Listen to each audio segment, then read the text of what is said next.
Sunday, December 17th, 1944, 11:20 a.m. On only his fifth mission, German pilot Karl-Heinz Bosse dropped out of the clouds in his Messerschmitt Me-109 over Bonn, Germany, to see where he was. He had no idea Elton Long, an experienced American pilot who would fly 100 missions, was just under him, an American P-47 Thunderbolt fighter. Elton opened fire. He said within just a matter of a few seconds there was one on each wing, and he said the one shot his left wing, part of it fell off. The cockpit filled with smoke. Karl-Heinz lost control of the aircraft, his only choice to bail out, but his canopy was stuck. By the time he got it open and rolled out, the wildly spinning tail slammed into his knee. At about 10,000 feet, he hung in the air for what seemed forever as the American pilot came back around.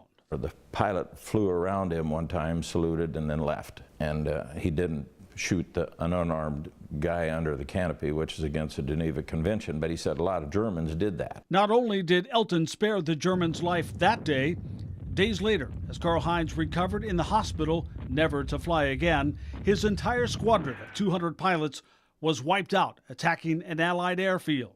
His life was spared again. After the war, both men went on to become mechanical engineers.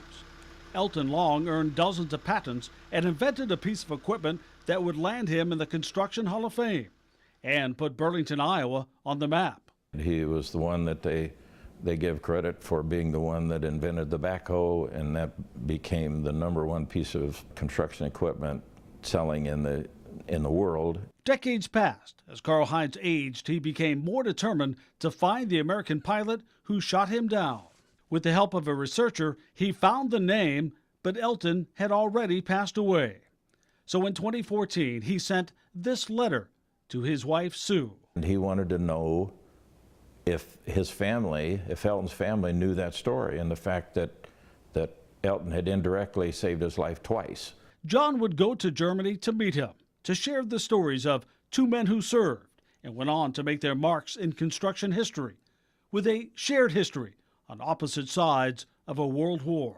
You couldn't help but be proud of him, but there were so many things to be proud of him for anyway that was just another thing.